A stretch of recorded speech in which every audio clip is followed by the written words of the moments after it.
몇 년 전 제가 겪었던 일을 이곳 분들과 나누고 싶어서 이렇게 사연을 신청했습니다. 지금으로부터 10년 전에 저는 사업을 하는 남편과 고등학생 자녀를 둔 평범한 주부였어요. 그 당시에 저는 비교적 안락하고 여유 있게 일상을 보내고 있었습니다. 오후에는 배우고 싶은 것들을 하거나 비슷한 또래의 자식을 둔 엄마들과 모여서 아이들 교육 문제에 열을 올리면서 말이죠. 언제부턴가 저는 남편의 사업이 많이 침체되고 있다는 것을 느꼈어요. 걱정이 되어 물어보아도 워낙에 책임감이 강했던 사람인지라 그저 걱정 말라고 노력하고 있는 중이라 저를 위로할 뿐이었죠. 일이 돌아가는 눈치가 점점 안 좋아지는 것을 느꼈지만 저는 남편의 사업 분야에 대해서 전혀 모를 뿐더러 어디 가서 큰 돈을 마련해 올 수완도 되지 않아 그저 조바심만 내면서 지켜볼 뿐이었습니다. 그러던 어느 날엔가 밤이 늦어도 남편이 돌아오지 않아서 남편에게 전화를 걸었어요.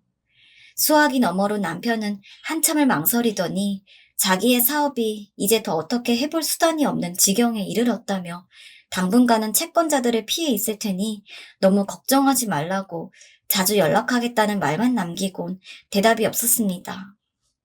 너무나 청천벽력 같았지만 올 게 왔다는 생각이 드니까 사람이 오히려 침착해지더군요. 그래서 저는 남편에게 알았다고 어디서든 당신 한 분만 생각하고 있으라고 말했습니다. 아이들은 내가 어떻게든 잘 챙길 테니 걱정 말라는 말과 함께요. 남편이 그동안 가족을 위해 얼마나 애써왔는지는 누구보다 제가 잘 알았기 때문에 특별히 원망도 안 들었습니다. 전화를 끊고 당장 생활비야 아이들의 교육비 지출을 따져본 후 바로 다음 날부터 일자리를 알아보기 시작했습니다. 평소에 손이 여물다는 말도 많이 들었고 스스로도 깔끔을 많이 떠는 편이라 수도꼭지 있는 곳이면 어디든 무슨 일이든 할 수 있을 거라고 이를 악물었습니다. 다행히 친정 쪽 사람으로부터 가사 도우미 일을 소개받을 수 있었어요. 업체 쪽에서 마침 급하게 자리가 났으니 바로 일을 시작할 수 있다고 연락을 받았습니다. 다만 업체 사장님이 덧붙이는 말이 이 집 사모님이 약간 유별난 성격이 있으셔서 사람을 좀 긁는 그런 스타일인데 괜찮으시겠냐고 물으시더군요.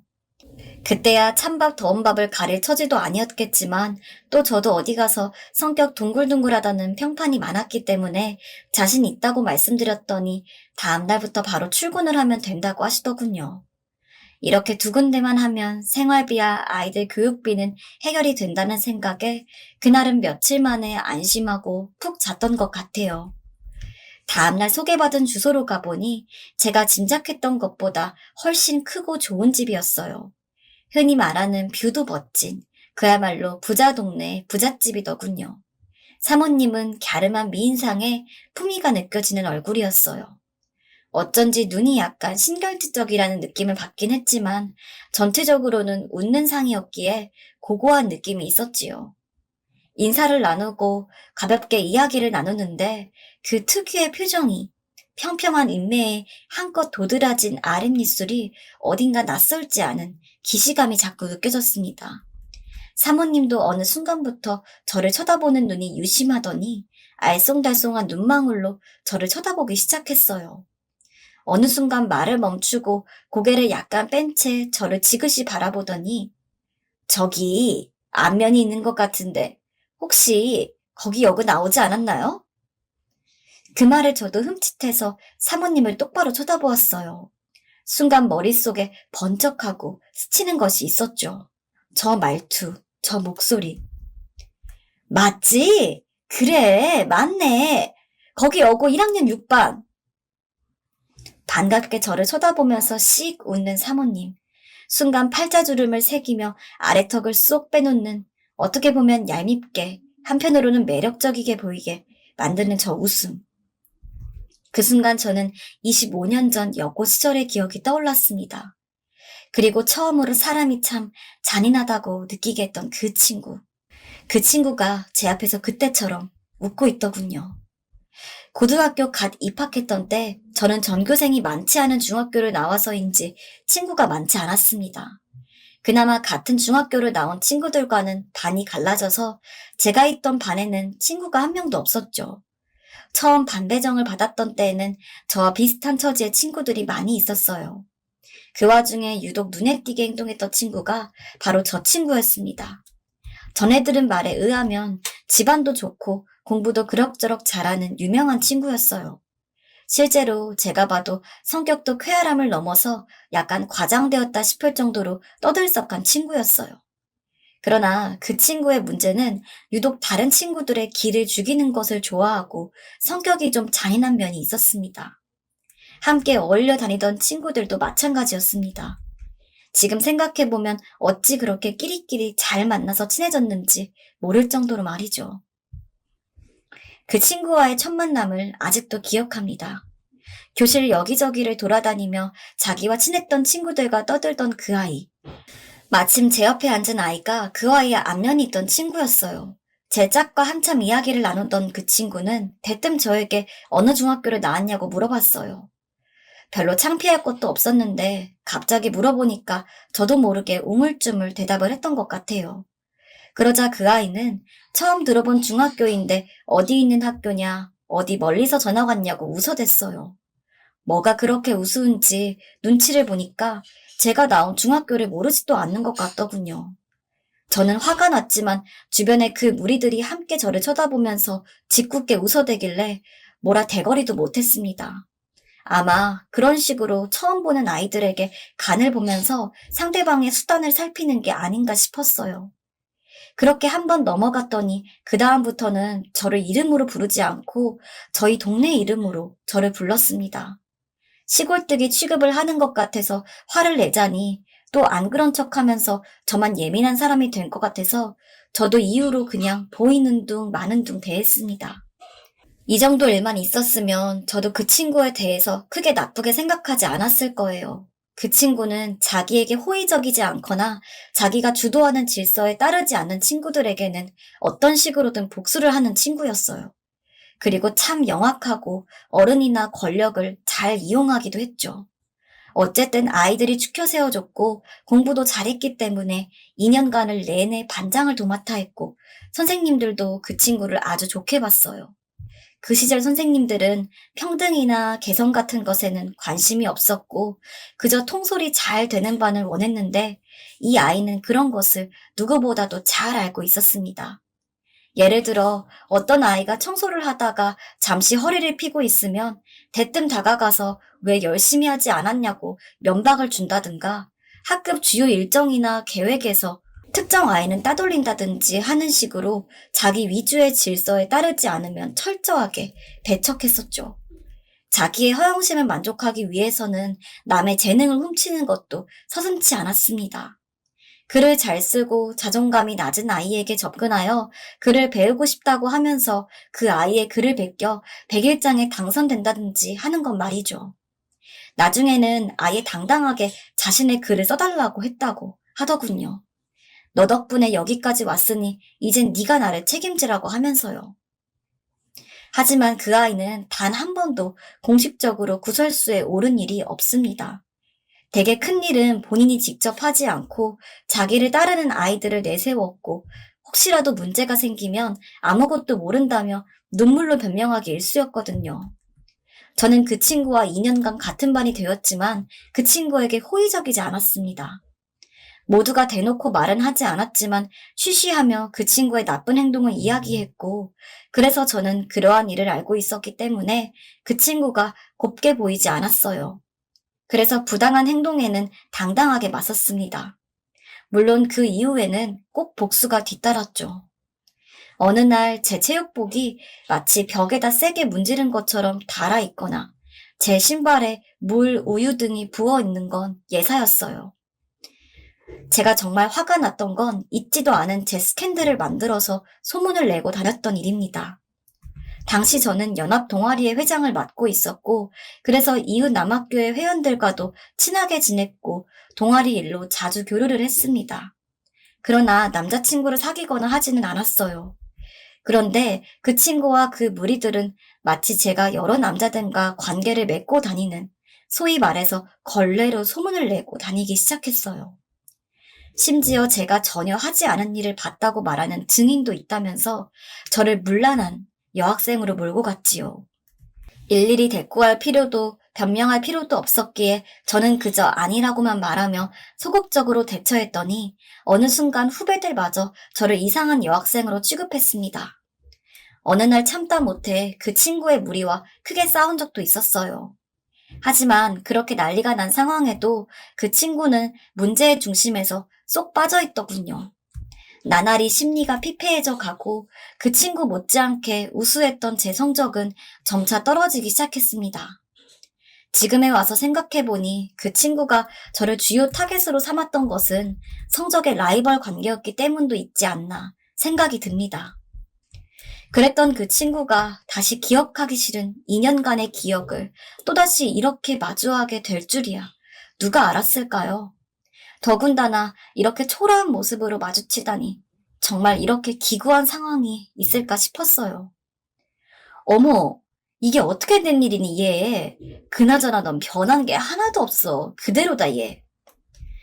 그냥 지나가는 인사일 수도 있는데 그 한마디가 왜 그렇게 아프게 느껴지던지 누구의 탓도 아니긴 했지만 이렇게 초라한 모습으로 마주친 동창 앞에서 할 소리는 아니라는 생각이 들더군요. 더군다나 그 애에 그 잊지 못하는 얄미운 웃음이 가득한 채로 하는 말이었기 때문에 결코 호의적인 말이 아니라는 경계심이 생겼습니다. 어쨌거나 잘됐다. 너도 손이 고운 걸 보니 이런 일만 하면서 살아온 건 아닌 것 같은데. 아무렴 어떠니? 너도 알다시피 내가 성격이 좀 깐깐한 데가 있어야 말이지. 옷 있는 아주머니들마다 뭐가 그렇게 상처를 받으시는지 몇 번 지적한 걸로 다들 그만두시니 우리 동창이 이래주면 나야 정말 고맙지.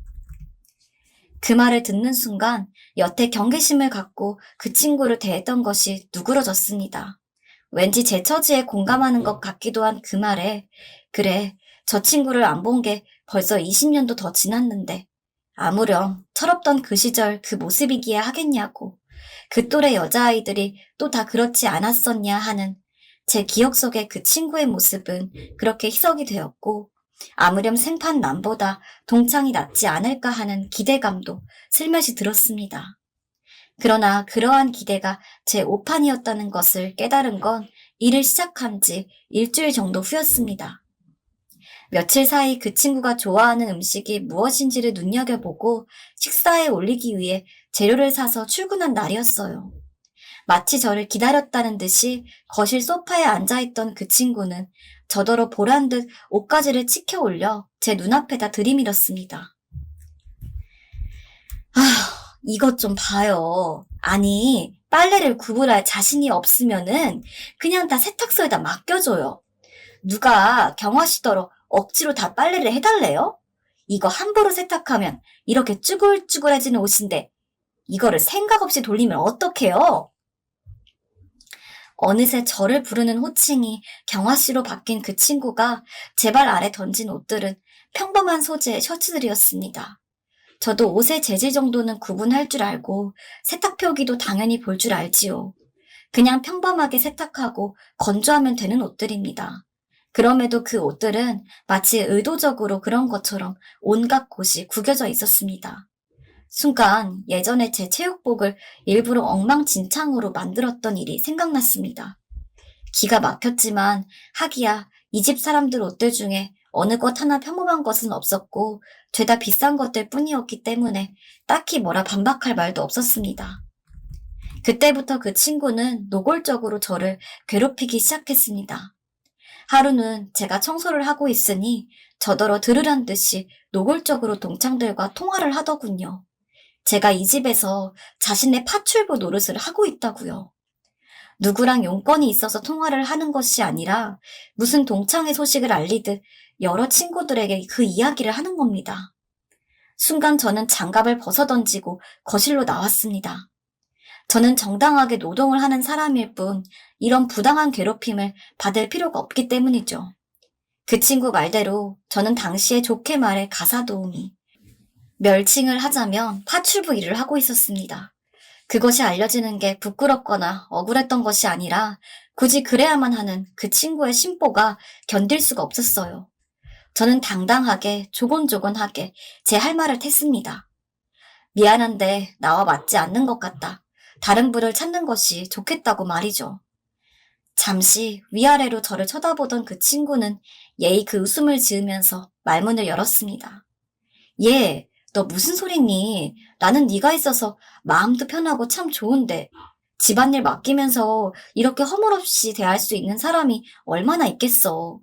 일이 불편하면 내가 페이를 2배로 줄게.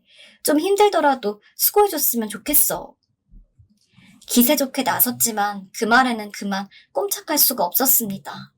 2배의 페이라면 대체 무슨 생각으로 저희가 이런 제안을 하나 싶기도 했지만 당시에는 솔직히 알고 싶지도 않았습니다. 그 정도 금액이라면 남편의 사업이 실패한 것이 전혀 지장 없을 만큼 충분한 생활을 할 수가 있었거든요. 2 아이를 번듯하게 대학에 보내기에도 충분한 금액이었습니다. 무엇보다도 그때까지도 남편은 가끔 연락이 되는 정도였고 집안은 저 혼자 이끌어가야 할 상황이었어요. 그래서 저는 그만 항복하고 말았습니다. 물론 그 이후에도 그 친구의 행실은 여전했어요. 그 모든 일들에 하나하나 다 분노하자니 정신건강에 문제가 생기는 것을 느꼈습니다. 하지만 저는 돈이 필요했기에 그런 내색을 하기보다는 어느 순간부터 철저하게 그 친구에게 맞춰주었습니다. 그것이 오히려 그 친구의 가학적인 성격을 자극했는지 외려 더 괴롭히고 까탈스럽게 굴긴 했지만 제 목표는 오직 돈이었지 자존심 같은 것은 더 이상 생각하지 않기로 했어요. 그러던 중에 한 1년여가 더 지났나 봅니다. 사장님, 그러니까 그 친구의 남편이죠. 사장님으로부터 서재를 좀 정리해달라는 부탁을 받고 평소보다 조금 일찍 출근한 날이었어요. 집에는 아무도 없어서 혼자 서재에서 방을 정리하던 중에 대문이 열리고 친구와 운전기사가 들어오고 있었습니다. 이른 아침부터 어디 쇼핑이라도 다녀왔나 해서 둘을 물끄러미 바라보고 있었는데 둘의 낌새가 묘하게 느껴졌어요. 마치 오래된 연인들 같이 다정하게 웃는 모습이 급기야 현관 앞에서는 볼뽀뽀를 하더군요. 세상에 저 둘이 불륜 관계였다니. 평소에도 둘이 좀 묘하게 친한 것 같다는 인상은 받았지만 제 주변에는 다 얌전한 사람들만 있었기 때문에 특별히 그런 쪽으로는 생각지 못했는데 놀라웠어요. 며칠 동안 그 장면을 생각할 때마다 잊고 있던 옛날 기억이 떠오르기 시작했어요. 고등학교 시절의 그 친구의 남성 편력은 참 기이하고 비정상적이었습니다. 소위 잘 나가는 남자애들과 어울리면서 자신을 좋아하는 평범한 남자애들은 그야말로 거느리면서 흔히 어장관리라고 하죠. 그야말로 사람 마음을 갖고 장난을 치면서 그것이 마치 자신의 명성인 것처럼 굴곤 했던 그때의 그 친구 모습이 생각났습니다. 그로부터 반년간 저는 증거를 수집해 나갔습니다. 집안일이라곤 손가락 하나 까딱하지 않은 친구였기에 녹음기를 설치하는 것은 너무나 쉬운 일이었고 주변 사람까지 동원한 끝에 둘의 불륜 사진까지 여러 장 준비했습니다. 녹음한 것을 기록하여 서류로 만들기까지 했으니 정말 제 인생에서 뭔가를 그렇게 열심히 했던 적이 있나 싶을 정도로 증거를 수집했어요. 물론 그 과정은 아주 통쾌했지요. 결전의 날은 친구가 모임 때문에 집을 비운 날로 정했습니다. 저는 사장님 앞으로 온 우편이라고 말씀드리며 두툼한 서류 봉투를 건넸어요. 발신인은 운전기사를 좋아하는 어떤 여자 정도로 적당히 꾸몄습니다. 사장님은 그 친구와는 다르게 너무나 젠틀하고 자기 일을 열심히 하고 가족을 사랑하는 사람이었어요. 참 그런 걸 지켜보고 있으면 애처롭기까지 했으니까요. 그런 사장님이 그렇게 무서운 표정을 짓는 것은 처음 봤습니다. 이윽고 그 친구가 집에 들어왔고 저는 부엌 쪽에서 모든 걸 지켜봤습니다. 사장님은 말도 없이 그 친구에게 사진 몇 장을 건넸고 그 친구는 새하얘진 얼굴로 뭐라 말을 하려고 했지만 이내 뺨이 돌아가도록 두드려 맞기 시작했어요. 그 모습을 약간 지켜보다가 저는 무척 놀란 표정으로 집을 뛰쳐나왔습니다. 그리고 내 손으로 모든 비밀을 폭로하고 나니 그간의 모든 일들이 너무나 후련했어요. 결국 친구는 이혼을 당했습니다. 아니, 제가 이혼을 시켜버린 거죠. 나중에 알게 된 사실이지만 친구네 친정의 형편이 안 좋아져서 가세가 예전만 못했다고 하더군요. 그래서 친구는 어떻게든 이혼만은 피하기 위해 울고불고 매달렸지만 그야말로 깔끔하게 이혼을 당했다고 하더군요. 사장님도 보통 사람은 아니었는지 평소 행실을 낱낱이 알고 있었는지 저를 비롯한 여러 사람들의 진술서를 모아서 제출했다고 하네요. 저는 그 이후로 1년 정도 다른 일을 하다가 아이들이 모두 대학에 진학하게 되면서 이제는 정숙이 영업을 하고 있답니다. 그 친구의 후일담도 여럿 있지만 모두 옮기지는 않겠어요. 아무튼 굉장히 우울한 중년을 보내고 있다는 것만 말씀드릴게요. 지금도 그때 일을 생각하면 통쾌함을 느끼지만 한편으론 사람이란 게 나이가 들어서도 바뀌지 않는구나 싶어 씁쓸함도 느껴집니다. 그리고 우리 아이들 앞에서도 좋은 모습을 보이려고 노력하고요. 조금이라도 더 좋은 가치관을 심어줘야 그게 훗날까지 이어질 거라고 생각합니다. 여러분들, 사람 안 바뀝니다. 어렸을 적에 심보 못된 사람들은 언제든지 환경만 주어지면 다시 그 심성이 발동할 거예요. 편견을 가질 필요는 없지만 사람을 더 주의 깊게 보셨으면 해요. 그럼 모두들 좋은 하루 되세요. 두 번째 사연입니다. 여러분은 열등감에 대해 어떻게 생각하시나요? 열등감과 질투심에 사로잡혀 스스로 비극을 초래한 한 남자에 대한 이야기입니다. 여러분들에게 얼른 이야기 들려드리고 싶네요.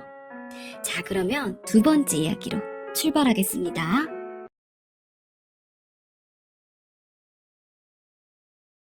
저는 아주 어렸을 적 사람이 별로 없는 시골 마을에서 자랐습니다. 가지고 놀 거라고는 흙이를 뒹구는 조약돌 몇 개가 전부인 아주 작은 시골 마을이었죠.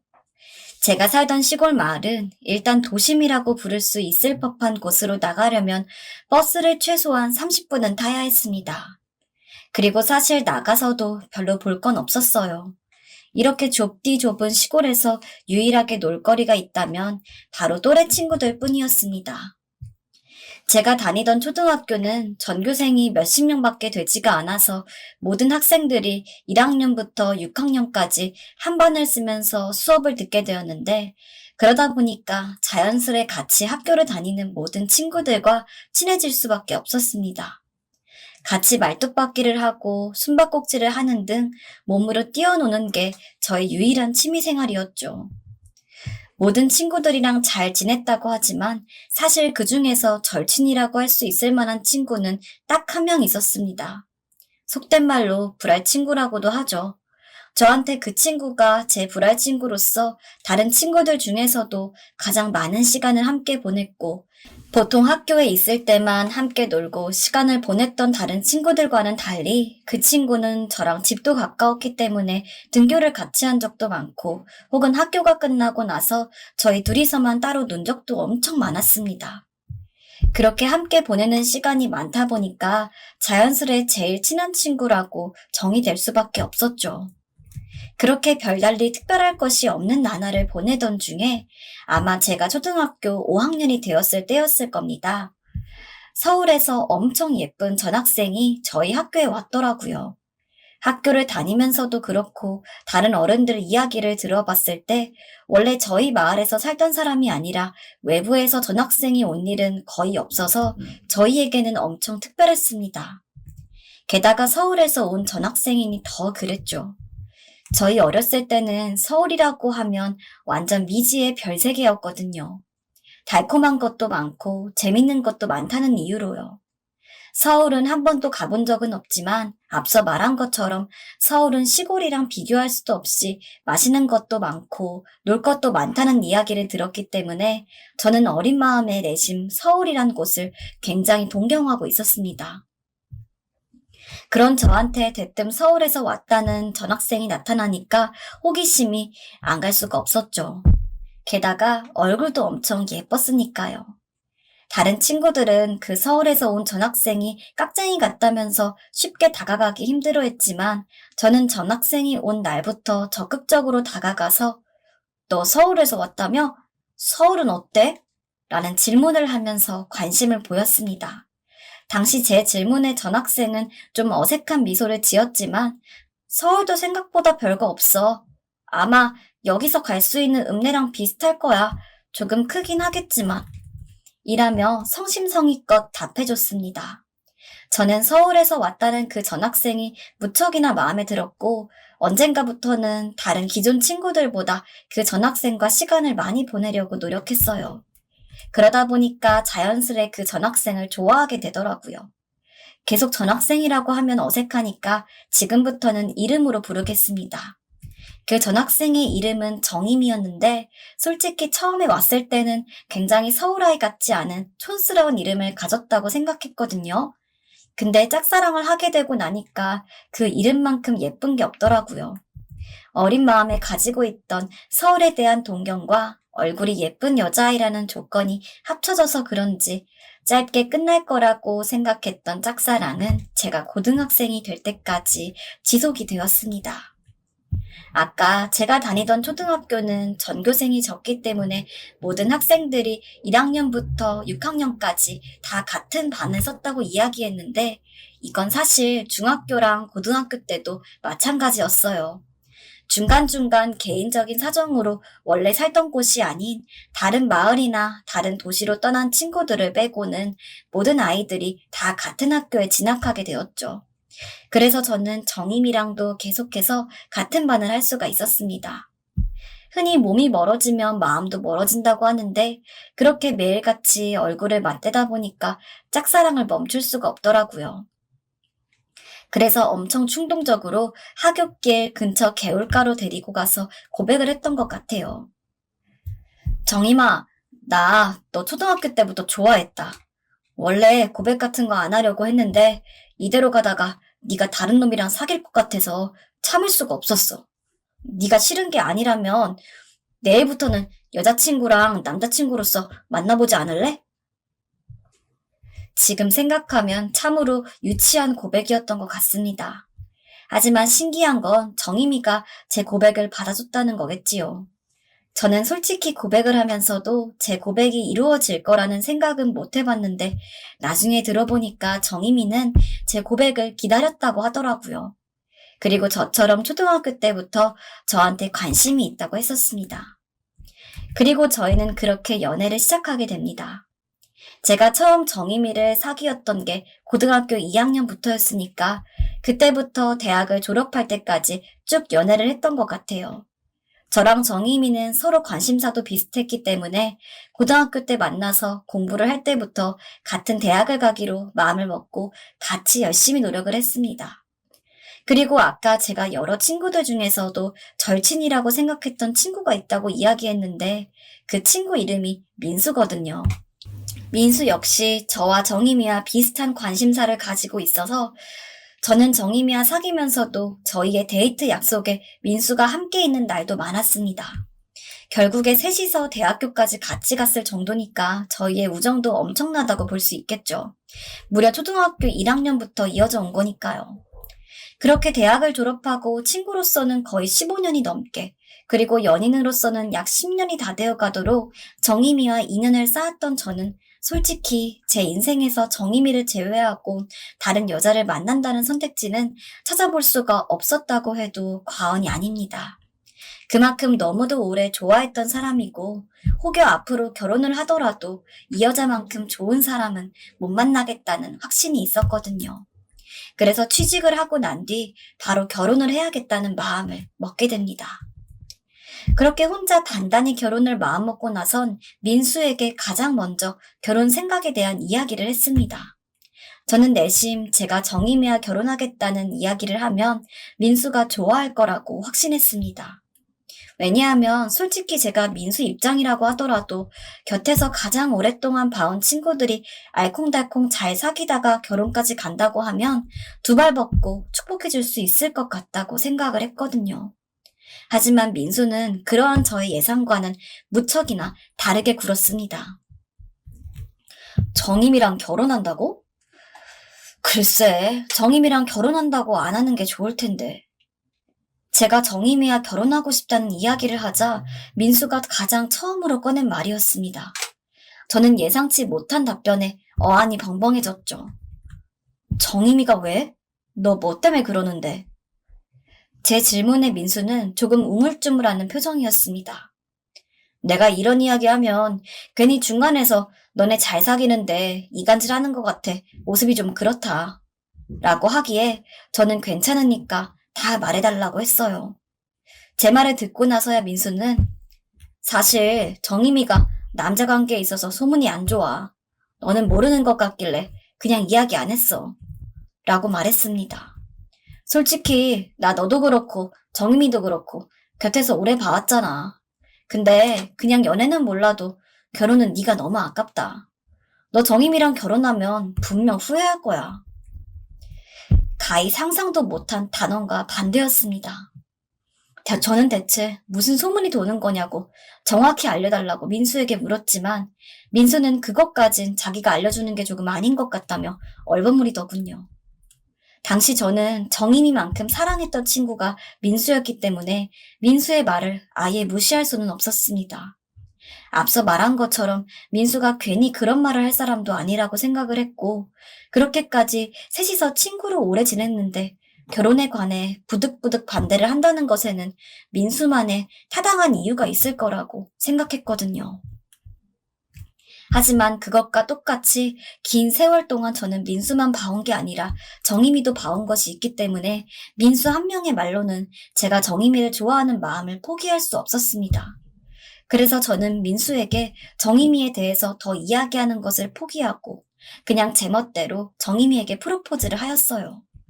그렇게 프로포즈를 하고 며칠이 지났을 때였을까요? 정희미가 너무 표정이 안 좋길래 너 무슨 일 있어? 표정이 왜 그렇게 안 좋아? 라고 물었습니다. 정희미는 별거 아니라는 식으로 이야기를 하고 대답을 안 하려 했지만 어쩐지 촉이 별로 좋지가 않더라고요. 그래서 조금 집요하게 별거 아니라도 좋으니까 이야기를 해줘. 너 솔직히 표정이 너무 안 좋아서 나 너무 걱정돼. 라며 이야기를 하니 돌연 정희미가 갑자기 엉엉 울더라고요.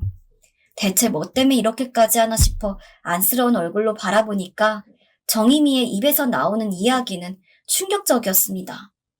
바로 민수가 나랑 결혼하는 것에 대해 다시 한번 생각해보고 나랑 결혼할 바엔 차라리 자기랑 결혼하자고 했다고 하더라고요. 진짜 망치로 뒤통수를 얻어맞은 것 같은 충격이었습니다. 당시 저는 민수가 정희미에 대해서 별로 좋지 않게 이야기를 한 것 때문에 제가 계속해서 정희미랑 결혼할 거라고 이야기를 하는 것 자체가 민수 입장에서는 그리 기분이 좋지 않을 거라고 판단이 되어 일부러 민수랑 평소보다 덜 연락하고 지냈었는데 그 사이에 민수가 정희미한테 이런 식으로 수작을 부릴 거라고는 상상도 못했거든요. 이어서 정희미는 제 여자 관계가 진짜 안 좋다고 결혼하면 후회할 거라고 이야기를 하면서 차라리 여자 관계 깨끗한 자기랑 결혼을 하는 게 나한테도 좋을 거라 그랬어. 라고 말하며 민수가 했던 이야기를 저에게 그대로 전해주었습니다. 그러면서 보니까 자기가 정희미를 오랫동안 좋아했던 이야기도 했더라고요. 알고 보니 민수는 자기가 정희미를 몰래 좋아했던 만큼 정희미가 자신이 아닌 저랑 사귀는 게 그렇게 반갑지가 않았던 거였습니다. 하지만 언젠가 헤어질 거라고 생각하곤 기회를 노리고 있었는데 제가 대뜸 정인이랑 결혼까지 한다고 하니까 애가 탔던 거겠죠. 솔직히 처음 그 이야기를 들었을 때는 너무 화가 나서 민수네 집 앞까지 찾아가 얼굴을 보고 멱살이라도 잡을까 싶었지만 그래도 불알 친구인데 여자 문제로 서로 얼굴을 붉히는 게 저희가 그동안 쌓아온 우정을 퇴색시킨다는 생각이 들었던 것 같아요. 지금 생각하면 참 안일했던 것 같지만요. 저희가 결혼을 하고 몇 년이 지나서 민수도 어떤 여자랑 결혼을 했더라고요. 솔직히 그때까지도 껄끄러운 마음이 없잖아 있었지만 저도 살아가는 게 바빠서 민수의 존재에 대해서는 좀 잊어가고 있었습니다. 그리고 어느 날 제 기억에는 아마 동창회 자리였던 것 같습니다. 오랜만에 연락이 닿은 친구들이 시간 되면 다 같이 모이자길래 어찌저찌 시간을 내서 나갔습니다. 마침 민수도 온다고 해서 간만에 만날 걸 생각하며 기대를 하고 있었죠. 얼마 지나지 않아 민수도 동창회 자리에 모습을 드러냈는데 외제차를 끌고 왔더라고요. 보니까 하고 있던 사업이 잘 돼서 요새 조금 풍족하게 살고 있다고 했습니다. 저는 민수랑 오랜 친구였던 만큼 나쁜 감정 없이 기쁜 마음을 축하한다고 전했죠. 하지만 민수는 저한테 무슨 억하심정이 있는지 한껏 비꼬면서 이야기를 하기 시작했습니다. 그래, 고맙다.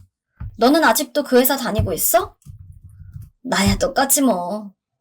거기 월급 너무 쥐꼬리만 하지 않냐? 그런 데 다녀서 가정을 어떻게 꾸려나가려고 그래? 같이 있던 다른 친구들이 눈치를 볼 만큼 민수의 이야기는 직설적이었습니다.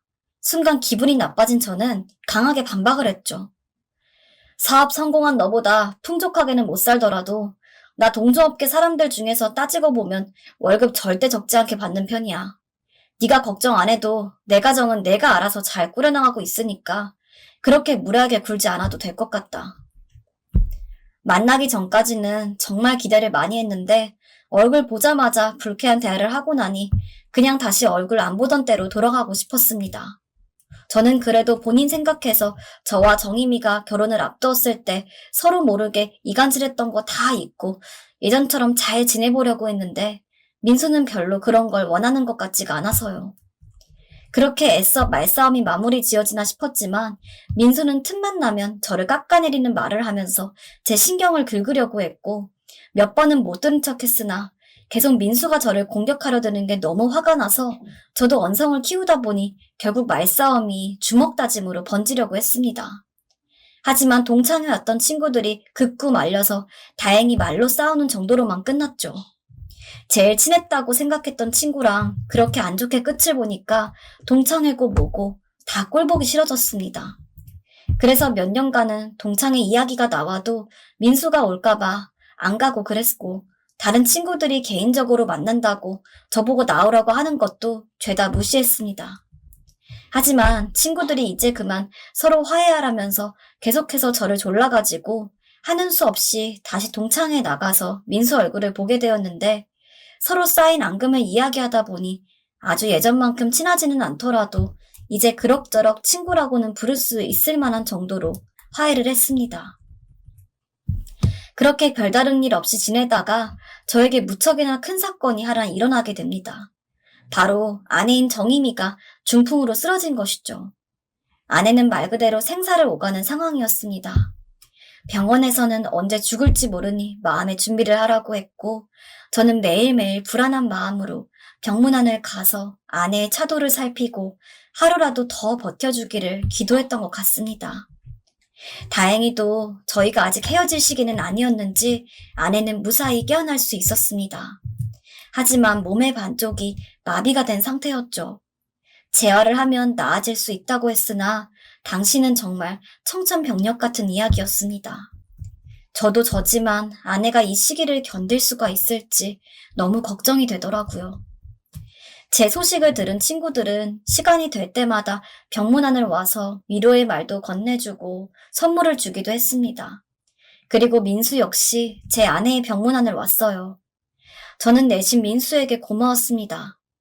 물론 다른 병문안 온 친구들에게도 당연히 고마움을 느끼긴 했지만 아무래도 민수랑은 화해를 했다고 해도 크게 싸운 지 오래되지 않았는데 그런 상황에서 신경을 써주니까 다른 경우보다 조금 더 마음이 갈 수밖에 없더라고요. 민수는 봉투 하나를 건네주었는데 안에 꽤 큰 돈이 있었습니다.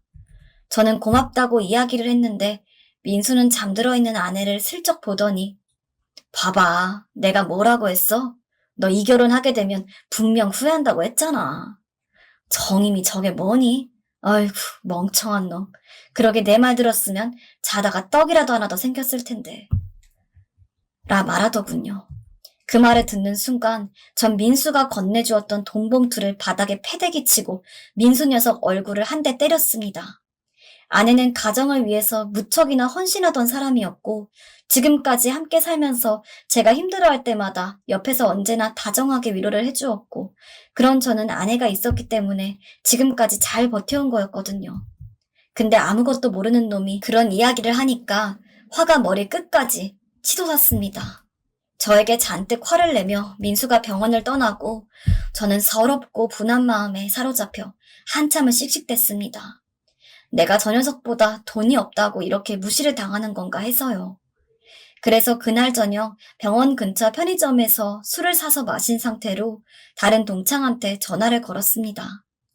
술에 취해서 꼬이는 혀로 민수가 병문안을 와가지고 제 아내한테 한 말을 이야기해주니 동창이 그랬습니다. 네가 이야기해서 하는 말인데 민수 그놈 그렇게 안 봤는데 점점 이상해진다. 얘가 돈을 좀 벌더니 예전만큼 순박한 맛이 없어. 걔 지금 자기 딸보다 어린 여자애들 매일 바꿔가면서 골프 치러 다니는 거 알고 있어? 네가 알 수 있기도 하고 혹시 모른다고 하더라도 내가 이야기하는 건 좀 아닌 것 같아서 그냥 아무 말 안 하고 있었지만 너한테 그렇게 행동하는 거 보면 감춰줄 만한 건 아닌 것 같다. 그 소리를 들으니 문득 민수에게 복수를 해야겠다는 생각이 들었습니다. 좋은 방법도 생각이 났죠. 저는 바로 다음날 회사에 연락을 해서 아내가 아파가지고 며칠 출근이 힘들 것 같다며 휴가를 낸 뒤 민수를 미행하기 시작했습니다. 이렇게라도 하지 않으면 미쳐버릴 것만 같았거든요. 민수는 친구의 말대로 매일 여자를 바꿔가면서 회사 일은 하지 않고 골프장에 가며 호텔에 들락날락 거렸습니다. 저는 며칠간 그 모습을 하나하나 찍으며 증거를 모았어요. 그리고 당시 술에 취해 전화를 걸었던 동창한테 민수의 외도에 대한 증거를 모았다고 하자 동창은 알았다고 하면서 자기가 다른 친구들한테도 이야기를 내놓겠다고 하더라고요. 저는 고맙다고 말하면서 그 길로 며칠 더 민수의 행동에 대한 증거를 사진으로 모은 다음에 모르는 번호로 민수의 아내에게 사진을 보냈습니다. 나중에 알게 됐지만 민수 재수 씨는 안 그래도 집안에 무심한 민수와 이혼하려고 했고 이혼을 대비해서 이것저것 많은 준비를 했나 보더라고요. 그 와중에 제가 보내준 사진 덕분에 예상했던 것보다 많은 위자료를 받을 수 있었다고 합니다. 그리고 민수는 다른 사람한테 얼마나 나쁘게 했는지 이혼당한 것도 모자라서 사업적인 이유로 세무조사까지 받고 쫄딱 망했다고 하더군요. 탈세라나 뭐라나. 이유는 잘 기억이 나지 않지만 아무튼 죄질이 그리 좋지는 않았던 거로 알고 있습니다. 저희 아내는 지금도 재활을 받고 있지만 다행히도 상태가 많이 좋아진 상황입니다. 그리고 저는 민수 녀석 일을 본보기 삼아서 저는 절대 남보기 부끄러운 짓 안 하고 살면서 언제나처럼 가정에 충실하고 주변에 감사할 줄 아는 사람으로 살아야겠다는 교훈을 얻었습니다. 제 이야기를 들으시는 분들도 괜히 나쁜 짓 하지 마세요. 내가 한 짓은 언제 어떤 방식으로든 다시 돌아올 수 있으니까요. 세 번째 사연입니다. 미신에 미친 막장 시어머니, 한방 제대로 먹인 며느리님의 이야기인데요. 아마 여러분들도 웃느라 시간 가는 줄 모르실 겁니다.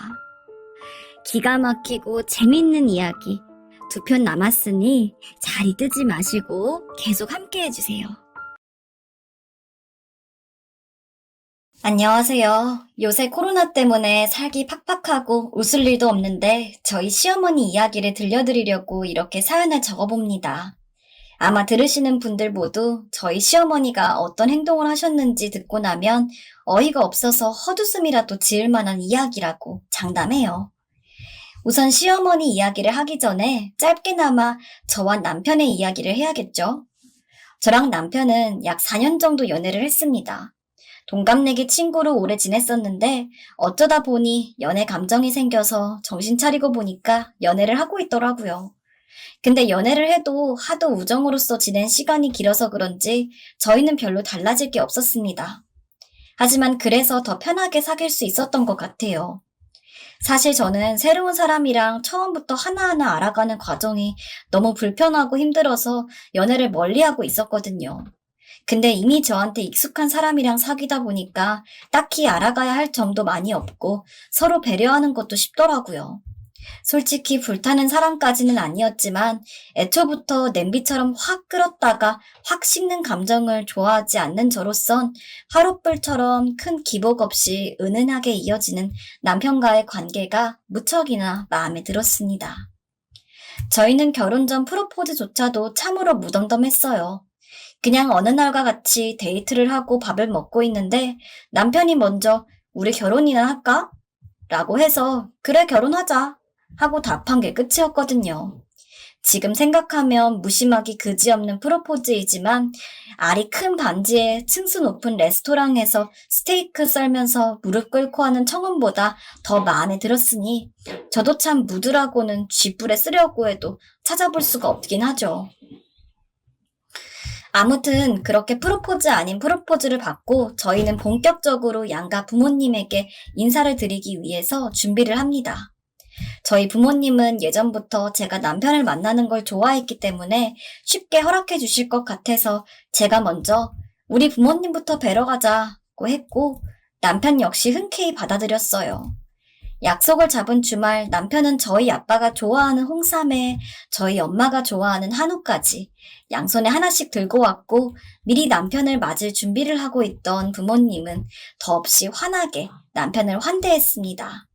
평소보다 더 밝은 얼굴이었던 것을 생각해보면 남편에 대한 반가움보다는 남편이 들고 온 홍삼과 한우에 대한 반가움이 컸던 것 같긴 한데 그 홍삼과 한우 덕분인지 역시나 예상대로 저희 부모님은 결혼에 대해서 적극적으로 찬성하셨어요. 진짜 자기 말대로 장모님이랑 장인어른은 한 방이네. 남편도 한참 긴장해 있다가 다 끝나고 나니 웃으면서 저렇게 이야기하더라고요. 이렇게 저희 집이라는 작은 산을 하나 넘고 이제 본격적으로 남편네 집에 갈 준비를 했습니다. 남편의 아버지, 즉 저희 시아버지가 되실 분은 남편이 어렸을 때 돌아가셨기 때문에 남편에게는 어머니만 있었습니다. 근데 사귈 때도 드문드문 들었지만 시어머니 되실 분이 미신 같은 걸 많이 믿어서 본인이 가지고 있는 기준에 부합하지 않으면 엄청 깐깐하게 구신다고 하더라고요. 남편네 집에 가기 전엔 남편이 그 부분을 한 번 더 이야기해 주길래 저는 내심 깐깐해봤자 얼마나 깐깐하시겠어 하고 생각하며 시어머니가 좋아하신다는 보약을 지어서 갔습니다. 결론부터 말해서 남편의 이야기는 틀렸습니다. 깐깐한 정도가 아니라 아주 그냥 지옥에서 온 야차인 줄 알았어요. 제가 신발 하나도 채 벗기 전에 난 결혼 허락 못한다 고 하더라고요. 손에 들린 보약을 어정쩡하게 쥐고 있다가 일단 시어머니 드리려고 가져온 것이니만큼 조심스럽게 바닥에 내려놓고 남편 눈치를 보고 있는데 남편이 엄마 왜 또 그래. 눈치 보지 말고 그냥 들어와. 라고 말해줘서 최대한 시어머니와 눈을 안 마주친 상태로 들어와 거실에 놓인 상 앞에 앉았습니다. 시어머니는 영 탐탁지 않은 느낌이었지만 남편이 강경하게 나오니 어쩔 수 없다는 기세로 제 맞은편에 앉더라고요. 어머니, 안녕하세요.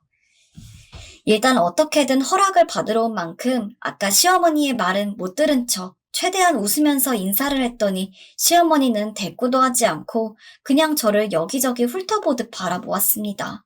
그러더니 아휴, 역시 안 돼. 라고 혼잣말을 하고는 남편에게 왜 하필 얘랑 결혼을 하려고 그러니? 라고 했습니다. 순간 저는 어머니가 날 아나? 라는 생각이 들었죠. 얼굴을 본 건 이번이 처음이었고 그동안은 기껏해야 남편한테 조금 전해 들은 정보밖에 없을 텐데 어머니 말투를 듣자 하니 꼭 저에 대해서 엄청 자세하게 아는 것 같았거든요. 여러 가지 의문이 들었지만 일단은 결혼 허락이 중요하기 때문에 어머니, 제가 마음에 안 드시는 거면 어떤 게 문제인지 말씀해 주실 수 있을까요? 제가 최대한 고쳐볼게요. 하며 열심히 수그리고 시어머니의 비위를 맞추려고 노력했지만 시어머니는 아주 단호하게 네 노력으로도 안 되는 거야 라고 단언을 하더군요. 조심스럽게 왜인지 여쭤보니 어머니는 이렇게 말했습니다.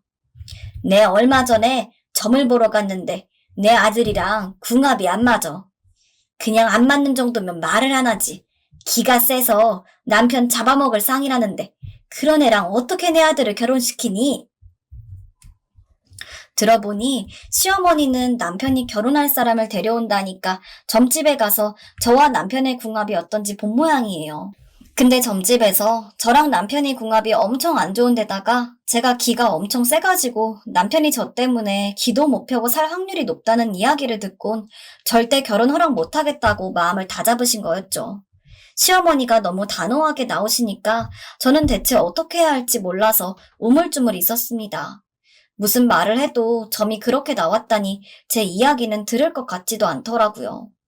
어찌됐든 허락을 안 해주시면 적어도 지금 당장 결혼하는 것은 요원해지는 일이었기 때문에 어떻게든 설득을 하고 싶었지만 뾰족한 수가 안 나와서 한참 동안 침묵 속에서 머리를 굴리길 몇 분. 남편이 엄마, 대체 언제까지 점 같은 거 믿을 건데 그동안은 그냥 엄마 자기만족이라고 생각하고서 아무 말 안 했는데 이건 진짜 아니지. 라고 먼저 말을 꺼냈습니다. 하지만 시어머니는 요지부동이었어요. 아예 대화 자체를 하고 싶지 않다는 기세로 고개를 돌리더라고요.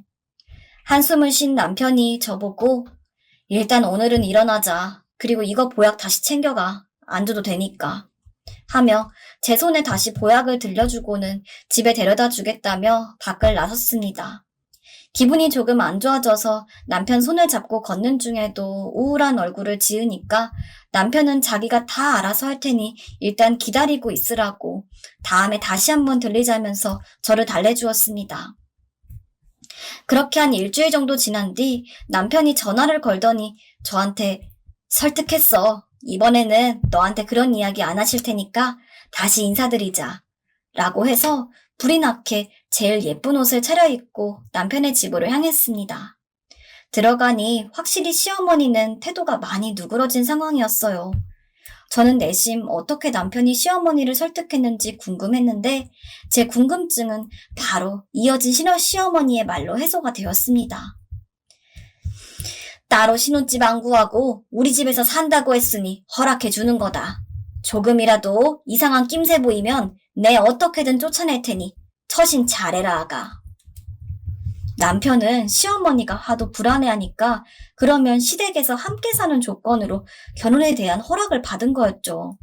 시어머니 입장에서는 제가 아들 잡아먹을까봐 불안하던 차였는데 같은 집에 살면 감시도 되고 바로바로 제재를 가할 수 있으니 그런 조건이면 괜찮을 것 같다고 여긴 거고요.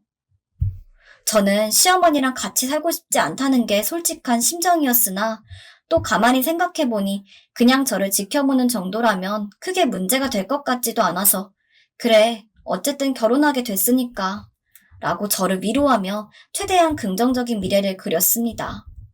어찌저찌 결혼식을 하고 난 뒤 신혼여행도 다녀오고 드디어 시댁에서 지내는 첫날이었습니다. 저와 남편은 피로에 지쳐서 택시를 타고 바로 시댁으로 향했죠. 캐리어를 질질 끌며 현관문을 열고 들어서려는데 시어머니가 잠깐 들어오지 마라 라고 앞을 막았습니다. 저랑 남편은 어리둥절한 얼굴을 하고 멈췄는데 시어머니는 거기 둘이 거리 좀 두고서 팔벌려뛰기 10번 하고 들어와 라고 말하고는 문 앞에서 팔짱을 낀 채 저희를 지켜봤죠. 그럴 뿐이 아니라고는 생각했지만 처음에는 농담인 줄 알았습니다. 하지만 시어머니는 그 어느 때보다도 진심이 가득한 눈으로 정말 저희가 팔벌려뛰기를 할 때까지 지켜보고 있을 기세였습니다. 저희는 무어라 묻지도 못한 채 캐리어를 어정쩡하게 계단 위에 올려두고 정말 하나 둘 하면서 팔벌려뛰기를 했어요. 위층 집에서 계단을 내려오다가 누가 봐도 여행 다녀온 사람들처럼 캐리어까지 내팽겨치고 예쁘게 차려입은 채 팔벌려뛰기를 하는 저희를 보고선 흠칫하며 지나가는 웃지 못할 해프닝까지 있었죠. 그렇게 10번의 팔벌려뛰기를 하고 나니 시어머니가 그제서야 흡족한 표정을 지으며 앞으로는 밖에 있다 들어오면 무조건 밖에서 팔벌려뛰기를 하고 들어오거라. 그래야지 나쁜 기운이 털어져서 집안이 안전해. 라고 하시고는 비켜주시더라고요. 지금 생각하면 참 웃긴 광경이었지만 당시 저는 웃을 수가 없었습니다. 뭐라고 진지하게 말씀드리고 싶었지만 시어머니는 무당을 맹신하는 분이었기 때문에 제가 말하는 건 씨알도 안 먹힐 테니까요. 그렇게 매일매일 저와 남편은 집에 들어오기 전에 팔벌려뛰기 10번을 하는 게 일상처럼 자리했습니다. 시댁이 방음이 잘 안 되는데 그러다 보니까 남편이 밖에서 팔벌려뛰기를 하면 거친 숨소리나 신발 소리가 집안까지 들리는데 언젠가부터는 그 소리를 듣고 아, 퇴근했네 라는 생각을 하게 되더라고요. 거기까지 가니까 너무 웃겨서 남편이 들어오면 아이고, 운동 열심히 했네? 소리가 여기까지 들려 하면서 장난도 치게 되었습니다. 저나 저희 집은 기독교라서 미신은 전혀 믿지도 않고 관심도 없었는데 이렇게 완전 정반대되는 시어머니의 모습을 보니까 나중에는 좀 귀여우시다고 느껴지기도 하더라고요. 시어머니의 나쁜 기운 퇴치 및 가정 평안을 위한 미신 시리즈는 팔 벌려뛰기만 있는 게 아니었습니다. 무척 여러 가지가 있었는데 기억나는 것 중 하나가 바로 화장실에 가서 볼일을 보면 뒤처리는 반드시 휴지를 5칸 뜯어서 한 칸 단위로 접은 다음 사용해야 한다는 것이었어요. 무당이 말하길 5가 악기들이 싫어하는 숫자인데 이걸 차곡차곡 접음으로써 5라는 숫자에 있는 악기 퇴치 기운을 점층시킬 수 있다나 뭐라나. 하도 귀 아프게 들었더니 저까지 달달 외워버렸네요. 그리고 돼지고기를 많이 먹으면 가정에 불화가 없고 늘 평안하다고 해서 진짜 거짓말 하나 안 보태고 한 3개월은 출근 전에 아침으로 삼겹살 구워 먹고 퇴근 후까지 저녁으로 삼겹살을 구워 먹으면서 지냈습니다. 저 돼지고기 굉장히 좋아하는 사람이라 한 2주일까지는 너무 행복했는데 한 달, 2달, 3달이 되어가니까 이제는 돼지고기가 저인지 제가 돼지고기인지 모를 지경으로 입에 너무 물려 매일 먹는 척하고 시어머니가 안 볼 때 몰래 뱉어서 버리기까지 했습니다.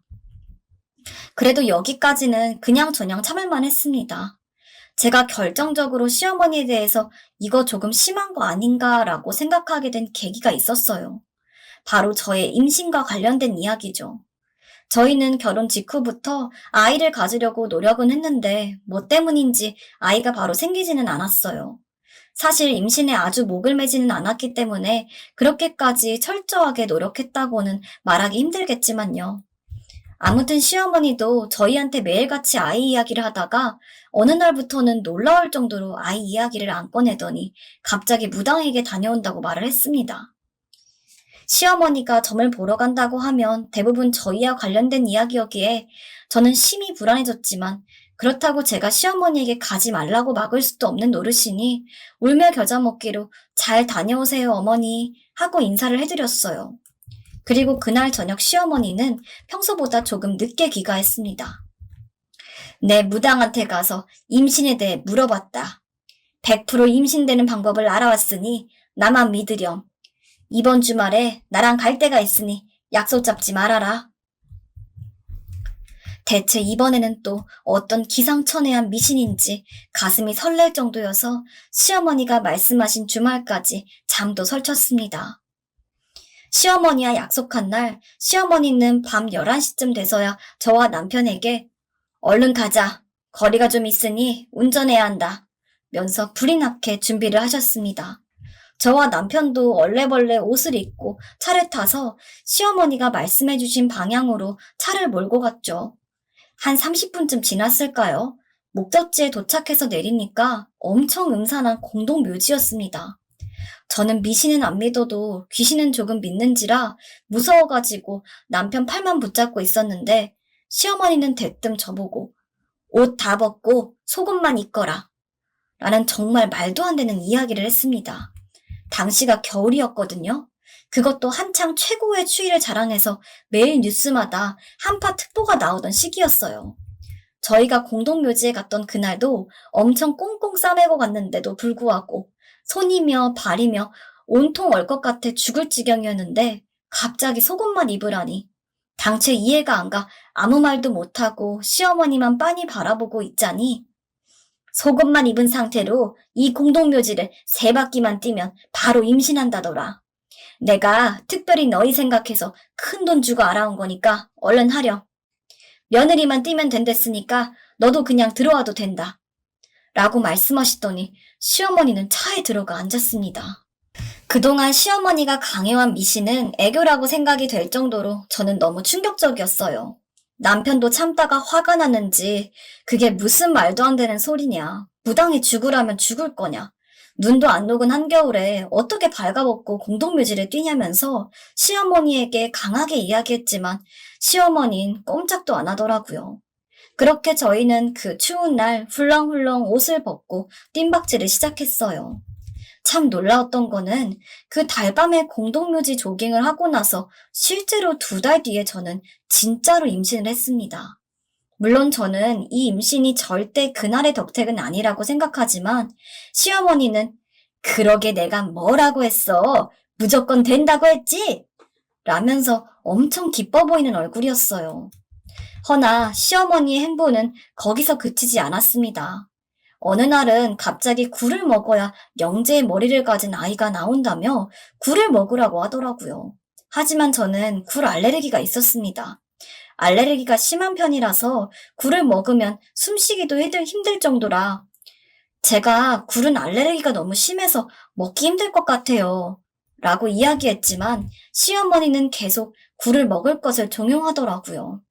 하는 수 없이 먹는 척만 하면서 입에 넣고 시어머니가 안 볼 때 뱉었는데 입안에 굴이 닿는 것만으로도 두드러기가 잔뜩 났습니다.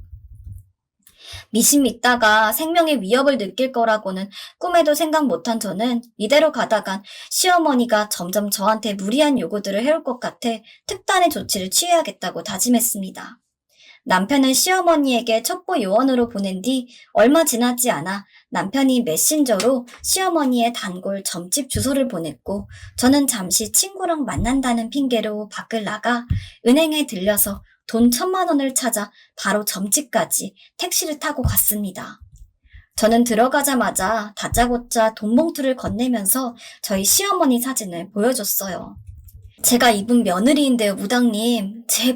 제발 좀 저희 시어머니가 저한테 이상한 것 좀 안 시키게 해주세요.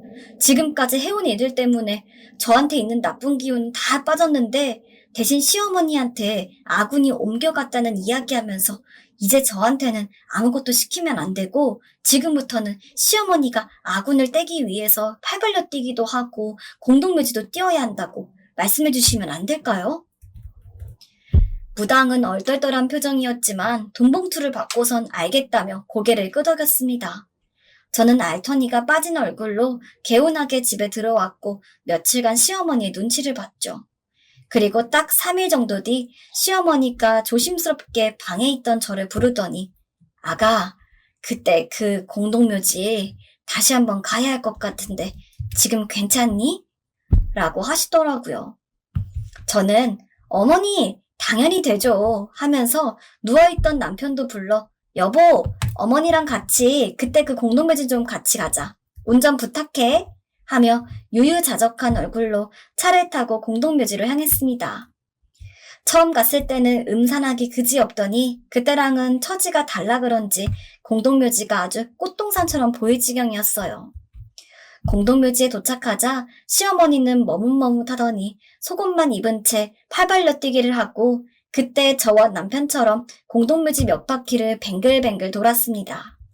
간신히 웃음을 참으면서 돌아온 시어머니에게 어머니가 왜 그런 행동을 하세요? 라고 물으니까 시어머니는 무당이 네가 가진 애가 잘 크려면 친할머니 되는 사람이 본보기를 보여야 한다면서 그때 며느리가 뛰었던 공동묘지에 가서 며느리랑 똑같이 해야 한다고 그러더라. 아이고, 그나저나 공동묘지 뛰는 게 이렇게 힘든 거였니? 라면서 얼른 집에 가자고 저와 남편을 재촉했습니다.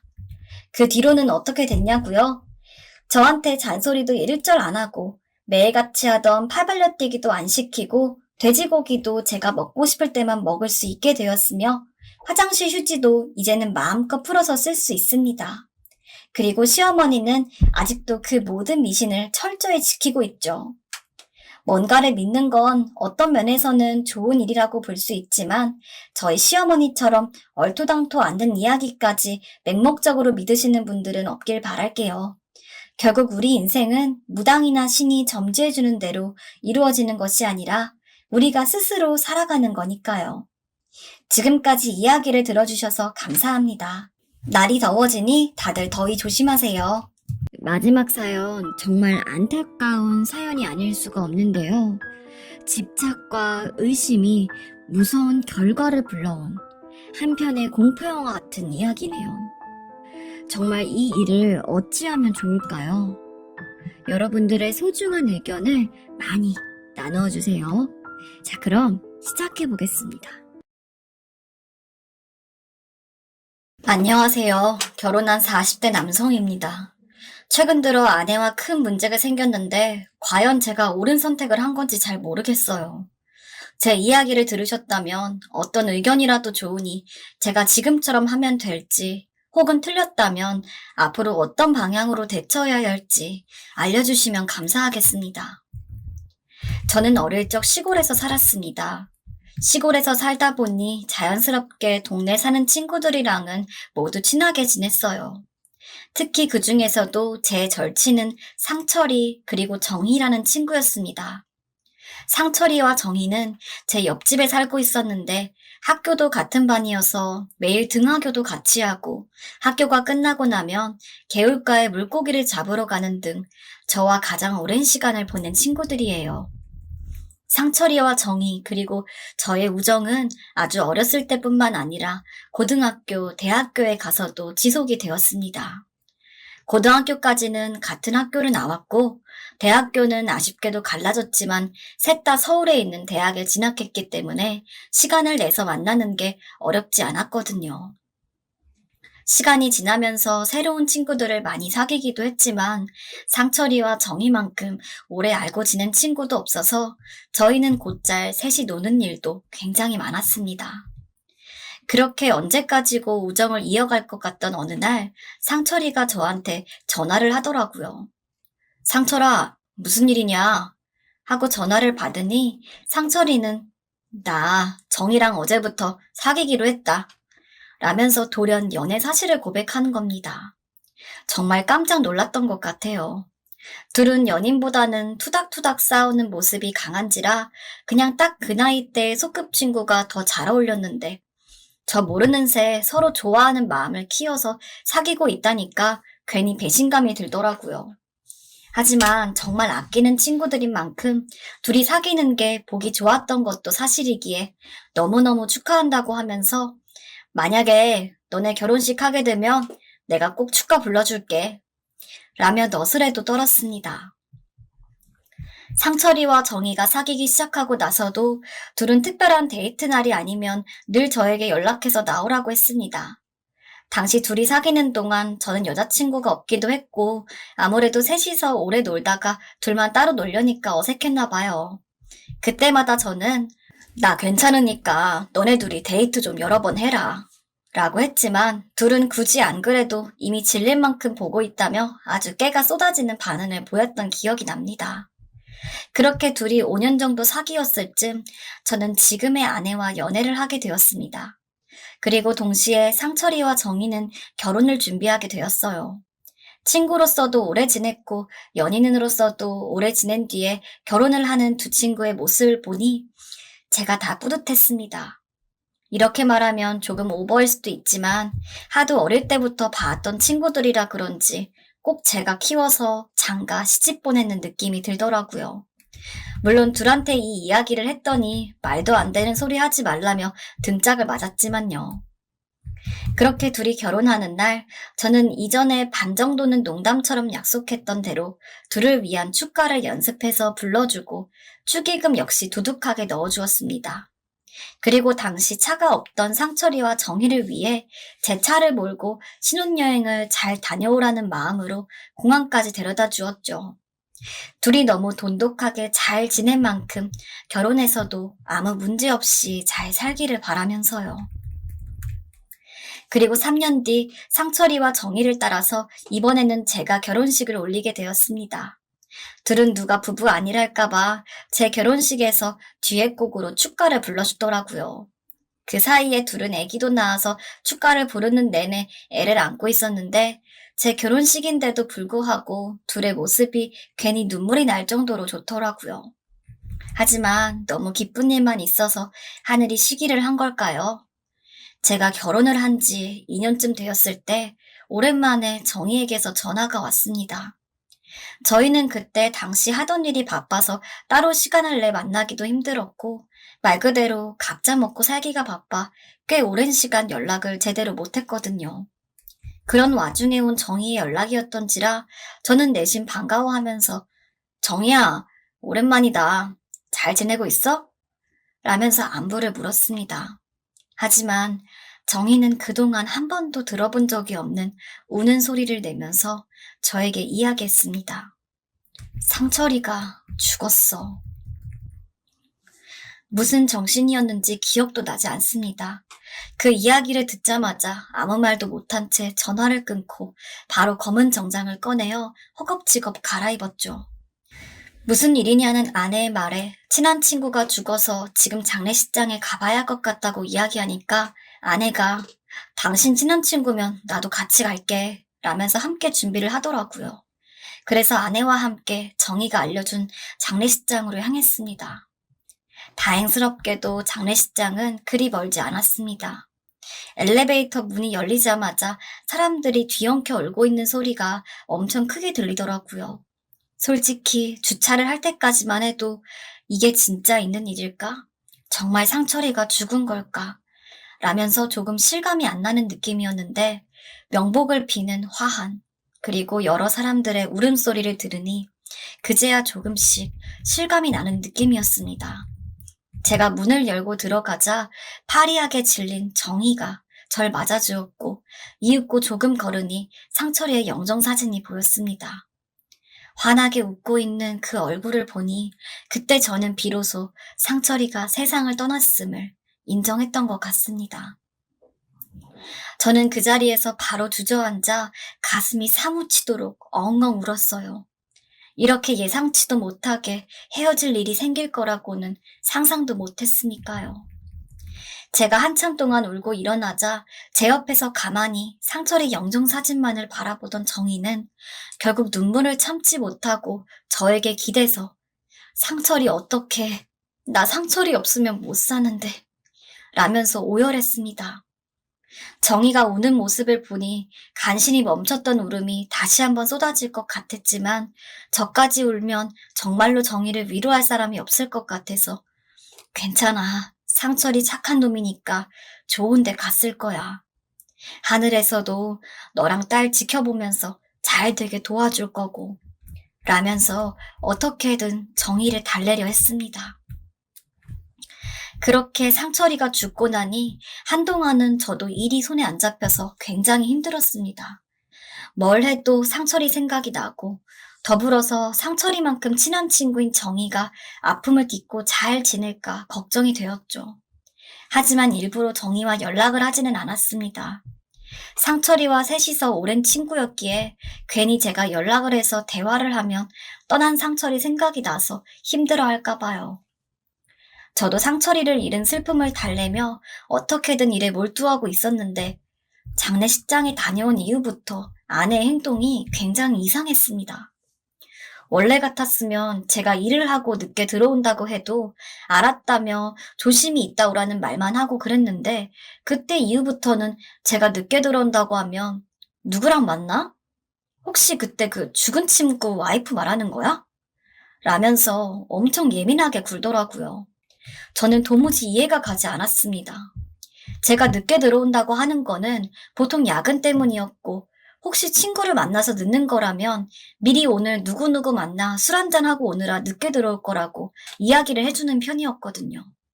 근데 대뜸 정의 이야기를 꺼내니까 저로서는 어리둥절할 수밖에 없었습니다. 심지어 저 때뿐만이 아니었어요.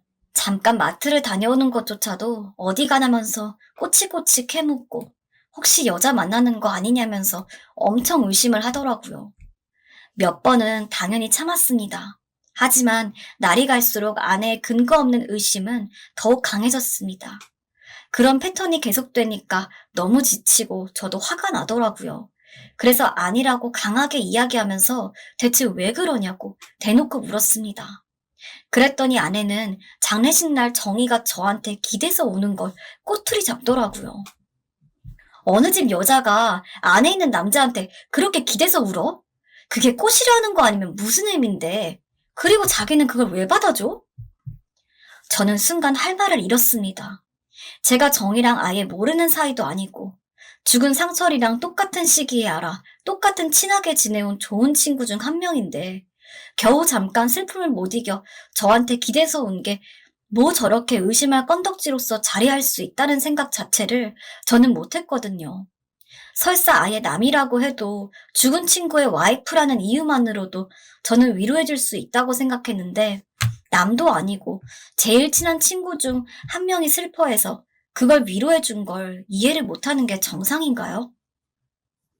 또 아까 말했듯 정희가 저랑 연락하면 괜히 상철이 생각에 슬퍼할까봐 정희가 먼저 연락을 하기 전까진 저도 일부러 정희한테 연락 한번 하지 않았기 때문에 아내가 이렇게까지 예민하게 나올 요소는 하나도 없었습니다.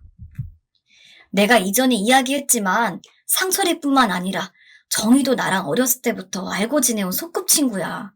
상철이가 죽어서 내 딴에는 내 친한 친구의 와이프이자 내 친한 친구 그 자체인 정희를 위로해준 것밖에 없어. 대체 뭐 때문에 정희랑 나를 의심하듯 이야기하는 건데 나는 당신이 이해가 안 가. 제가 강하게 반박을 하자 아내는 그제서야 한풀 꺾인 기세를 보였지만 여전히 눈초리만은 매서웠습니다. 그리고 그때부터 아내의 무차별적인 의심은 더욱 강화되었어요. 저는 사실 제가 하나하나 반박을 했을 때 아내가 납득을 하고 더 이상 이런 일에 대해 의심을 하지 않을 거라고 생각을 했어요. 하지만 그건 저의 큰 착각이었습니다. 원래 아내는 제 핸드폰에 단 한 번도 관심을 보인 적이 없었는데 그날 이후 제가 자리에 없거나 잠을 잘 때면 몰래 제 핸드폰 잠금을 풀어서 이것저것 확인해 보는 듯 했습니다. 한번 시작된 의심은 쉽게 사그라들지 않았나 봅니다. 어느 주말엔 오랜 동창들이 간만에 얼굴 좀 보라고 해서 아내한테 나 볼일 봤다가 옛날 고등학교 동창들 만나러 나가니까 이따가 밤에 올 거야 라고 이야기하고는 밖을 나갔습니다. 급한 회사 업무를 처리하는 것 때문에 약속 시간이 되기 전에 회사를 먼저 들리러 가는데 이상하게 뒤통수가 쎄한 느낌이 들더라고요.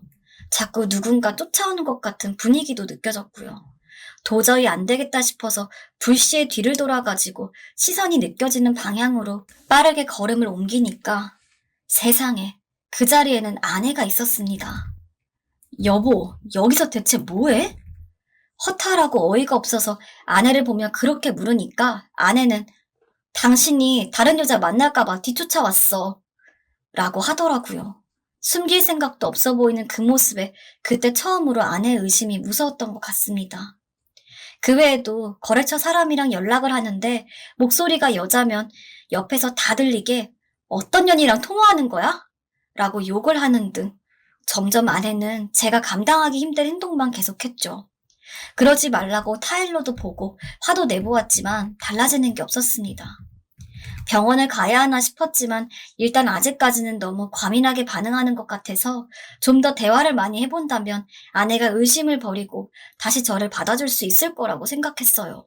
대체 어떻게 대화를 해봐야 하나 고민에 고민을 거듭하다 문득 아내와 단둘이 여행을 떠나면 좋을 것 같다는 생각이 들었어요. 생각해보니 그날 이후 시간이 나더라도 저 역시 상태가 그리 좋지 않았기 때문에 아내와 무언가 오붓하게 한다기보단 제 개인적인 시간을 보내기 바빴고 아내 입장에서는 그런 제 모습들을 불안하게 여겼을 수도 있을 것 같았습니다. 그래서 아내에게 오랜만에 오붓하게 여행이나 가자. 나중에 애기 생기고 그러면 우리끼리 어디 다녀오기도 힘들 테니까 이럴 때까지 언제 가겠어? 하면서 함께 여행을 가자고 이야기했습니다. 아내는 제 예상대로 엄청 좋아하더라고요. 그래서 급하게 회사에 휴가도 내고 아내와 같이 제주도로 1박 3일을 떠나기로 계획을 잡았습니다.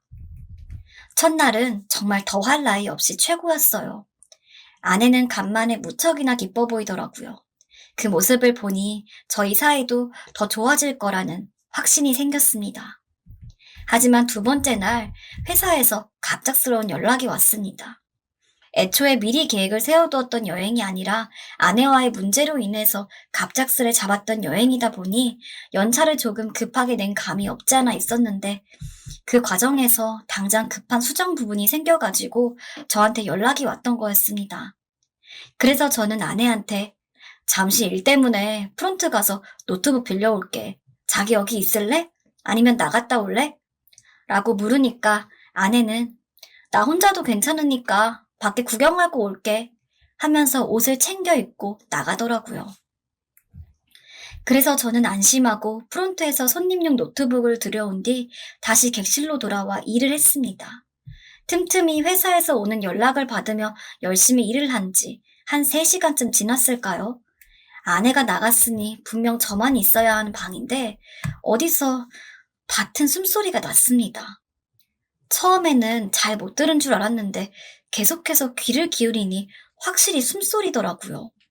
대체 어디서 들리는 건가 싶어 일부러 키보드를 느리게 치면서 숨소리의 출처를 찾으니 침대 밑이었습니다. 순간 온몸에 소름이 끼쳤어요. 그동안 본 스릴러 영화들이 주마등처럼 스쳐 지나가고 혹시나 저한테 위해를 가하려는 누군가가 있는 게 아닐까 싶어 어떻게 해야 할지 전전긍긍하다가 일단은 계속해서 일을 하는 척하며 제가 눈치챈 거를 모르게 했습니다. 그리고 화장실 가는 척하면서 침대 밑을 슬쩍 봤더니 긴 머리카락이 보이더라고요. 여자가 분명했습니다. 설사 위험한 걸 들고 있을지언정 여자면 그래도 제압을 할 수 있을 것 같다는 생각이 들어서 불쑥 몸을 숙여 침대 밑을 확인했습니다. 침대 밑에는 여자가 잔뜩 몸을 구부린 채 엎드려 있었는데 눈이 마주쳤을 때 저는 너무 놀라 뒷걸음질을 치며 호텔 방문을 열고 나갔습니다. 침대 밑에 있던 여자는 바로 제 아내였거든요. 잠시 마음을 진정시키고 들어가니 아내는 침대 밑에서 나와 있는 상태였고 저는 너무 화가 나서 당신 미쳤어? 왜 거기서 그러고 앉아있어? 라며 소리를 질렀어요. 아내는 당신 바람 피는 거 다 알아. 나한테 안 들키려고 가진 애를 쓰니까 일부러 현장을 잡으려고 침대 밑에 있었어. 라면서 저를 또다시 의심하기 시작하더라고요. 알고 보니까 아내는 제가 일 때문에 잠시 회사랑 연락을 하면서 일을 해야 한다는 걸 다른 여자랑 연락하는 건데 핑계를 대는 거라고 생각했고 일부러 저를 안심시키기 위해서 혼자라도 좋으니까 나가서 놀다 오겠다는 식으로 이야기를 하며 밖에 나가는 척을 했다. 제가 프론트에 노트북을 빌리러 가는 순간 다시 방으로 들어와서 침대 밑에 잠복을 하고 있었던 겁니다. 그동안 어떻게든 될 테니 괜찮아질 거라고 믿으면서 노력을 했지만 진짜 이건 아니었어요. 제가 아무리 바람 같은 거 안 피웠다고 이야기하며 투명하게 모든 걸 다 밝힌다 해도 아내가 가지고 있는 의심은 쉽게 사그라드는 게 아니었어요. 앞으로도 이런 식으로 제가 무슨 말을 하든 다 못 믿고 몰래 불쾌한 방향으로 확인을 해가며 저를 옥죄어 올 것을 생각하니 부부로서 지내온 세월이 무색할 정도로 정이 뚝뚝 떨어지고 같이 살기 싫다는 생각이 들었습니다. 그렇게 절망스러운 제주도 여행을 갔다 오고 나서 한동안 저희는 냉정관계로 지냈어요. 아내 입장에서는 제 외도가 확실한데 제가 계속 발뺌하는 거라고 생각을 하고 있었으니 저한테 말을 안 걸었고 저는 아무 죄가 없으니 당당했지만 아무리 노력해도 아내가 이를 알아주려고 하지 않으니 말을 걸 필요성을 못 느끼겠더라고요. 이대로 가다가는 저희한테 미래가 없을 것 같았습니다. 그렇게 몇 주를 고민하고 나니까 결국 아내와는 이혼을 해야겠다는 생각까지 이르렀어요. 저희는 아직 아이를 가질 예정이 없었는데 어차피 헤어질 거라면 애가 없을 때 빨리 헤어지는 게 나을 것 같더라고요. 애가 있을 때 이혼하면 애한테도 못할 짓이니까요. 그래서 주말에 아내를 앉혀놓고 우리 이혼하는 게 좋겠다 라면서 이야기를 했습니다. 그러자 아내가 갑자기 무릎을 꿇고 자기가 잘못했다면서 싹싹 빌더라고요. 그러면서 하는 말이 자기가 아주 어렸을 때부터 아빠가 지속적으로 바람을 피운 것 때문에 엄마가 아빠랑 매일매일 싸웠다고 합니다. 어릴 때 아내는 그게 너무 싫어서 부모님이 싸울라 치면 귀를 막아보기도 하고 아니면 직접 가서 싸우지 말라고 말려도 봤지만 소용이 없었다고 해요. 그렇게 지옥 같은 나날을 보내던 어느 날 엄마가 어린 자기의 손을 잡고서 어디를 막 데려가더랍니다. 아내는 어린 마음에 엄마가 맛있는 것을 사주는 줄 알고 기대를 하며 따라 나섰는데 알고 보니 엄마가 도착한 곳은 아빠의 바람 현장이었죠. 침대에서 모르는 여자랑 누워있는 아빠의 모습이 아직도 잊혀지지 않는다고 했습니다. 그 이후로도 외도가 트라우마가 되어서 제가 조금만 의심이 갈 행동을 하면 혹시 옛날의 아빠처럼 남편도 바람을 피는 게 아닐까 하는 강박에 사로잡힌다고 합니다. 제가 열심히 아니라는 이야기를 하면 그래, 아니겠지 하면서도 한편으로는 남편이 거짓말을 하는 게 아닐까? 라는 불안이 싹트고 결국 그 불안을 이기지 못해서 저한테 모진 말을 하는 것이었죠. 그 이야기를 하면서 서럽게 우는 아내를 보니 완벽히는 아니지만 어느 정도 아내의 행동이 이해가 가면서 한편으로는 엄청 불쌍했습니다. 그래서 정말 마지막 기회를 주는 심정으로 정신병원에 다니자고 하며 나는 지금까지 많이 참았어. 그리고 이번이 마지막 기회일 거야. 정신병원 다니고도 당신 안 나아지면 나는 당신이랑 이혼하는 수밖에 없어. 라고 못을 박았습니다. 아내는 알겠다고 이야기하며 정신병원에 다니기 시작했고 지금 약 한 달째입니다. 아직 다닌 기간이 그렇게 오래 안 돼서 그런지 완벽히 나았다고는 못하겠는데 일단 기분상으로는 전보다는 많이 양호해진 것 같아요. 하지만 내심 그러면서도 아내의 강박증이 완벽하게 나을 수 있는 건지 걱정이 되기도 합니다. 저 잘한 게 맞는 걸까요?